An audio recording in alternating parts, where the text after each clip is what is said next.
തിരുവനന്തപുരത്തെ ജലവിതരണം മുടങ്ങിയതിൽ വാട്ടർ അതോറിറ്റിക്ക് വീഴ്ച പറ്റിയെന്ന് മന്ത്രി വി ശിവൻകുട്ടിയുടെ നേതൃത്വത്തിൽ ചേർന്ന യോഗത്തിൽ വിലയിരുത്തൽ.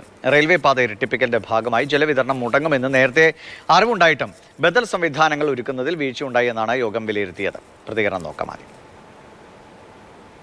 റെയിൽവേ പണി മൂലം കുടിവെള്ളം വിതരണം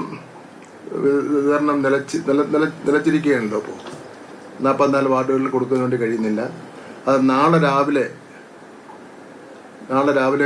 ഓടുകൂടി പൂർണ്ണമായി എല്ലാ 44 വാർഡുകളിലും വെള്ളം എത്തിക്കുന്നതിന് വേണ്ടിയുള്ള നടപടികൾ സ്വീകരിക്കും.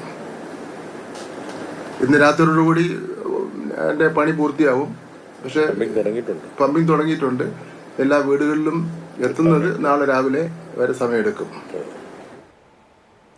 ജിവിൻ ജെബിയുടെ വിവരങ്ങളായി. ജിവിൻ, ഇപ്പോഴാണ് യോഗം നടത്തുന്നത്. 2 ദിവസം വലിയ ബുദ്ധിമുട്ട് തലസ്ഥാന നഗരത്തിൽ പലയിടങ്ങളിലും ആളുകൾ അനുഭവിച്ചതാണ്. ഇത്രയ്ക്ക് ശ്രദ്ധയില്ലാതെയാണോ അധികൃതർ കാര്യങ്ങളൊക്കെ ചെയ്തത്?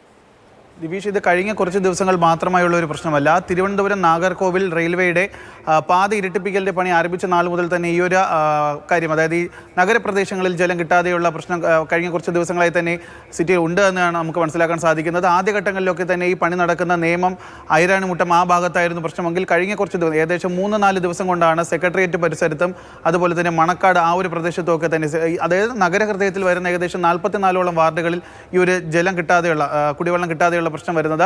അതിന് ഏറ്റവും എടുത്ത് പറയേണ്ടത് സെക്രട്ടേറിയറ്റിൽ തന്നെ ജീവനക്കാർക്ക് അവർക്ക് കുടിക്കുന്നതിനോ അതുപോലെ തന്നെ മറ്റ് ആവശ്യങ്ങൾക്കോ ക്യാൻറ്റീനിൽ പോലും വെള്ളമില്ലാത്ത അവസ്ഥയുണ്ട്. അതുകൊണ്ട് ആ ഒരു പ്രശ്നം പരിഹരിക്കുന്നതിന് വേണ്ടി പുറത്തുനിന്ന് ടാങ്കർ ലോറിയിൽ വരെ ജലം എത്തിക്കുന്ന ഒരു കാര്യം സെക്രട്ടേറിയറ്റിലേക്ക് ജലം എത്തിക്കുന്ന ഒരു നടപടിയൊക്കെ തന്നെ ഉണ്ടായിരുന്നു. അതുകൊണ്ട് തന്നെയാണ് ഇപ്പോൾ ഈ മന്ത്രിയുടെ നേതൃത്വത്തിൽ തന്നെ, വി ശിവൻകുട്ടിയുടെ നേതൃത്വത്തിൽ ജല അതോറിറ്റിയുമായി ചർച്ച നടത്തിയതിനു ശേഷം ഇപ്പോൾ ഇങ്ങനെ ഒരു മീറ്റിംഗ്, ഈ ഒരു യോഗത്തിന് ശേഷം മന്ത്രി തന്നെ ജല അതോറിറ്റിയെ കുറ്റപ്പെടുത്തുന്ന ഒരു സാഹചര്യമാണ് ഉണ്ടായത്. എന്തായാലും നാളെ രാവിലെയോടുകൂടി തന്നെ ഈ 44 വാർഡുകളിലും ഈ ജലക്ഷാമം പരിഹരിക്കുന്നതിന് വേണ്ടിയിട്ടുള്ള നടപടികൾ സ്വീകരിക്കുമെന്നാണ് ഇപ്പോൾ മന്ത്രി ഉറപ്പ് നൽകിയിരിക്കുന്നത്. ദിവിഷ്, ശരി. ജിബിൻ ജെബിയാണ് വിവരങ്ങൾ നൽകിയത്.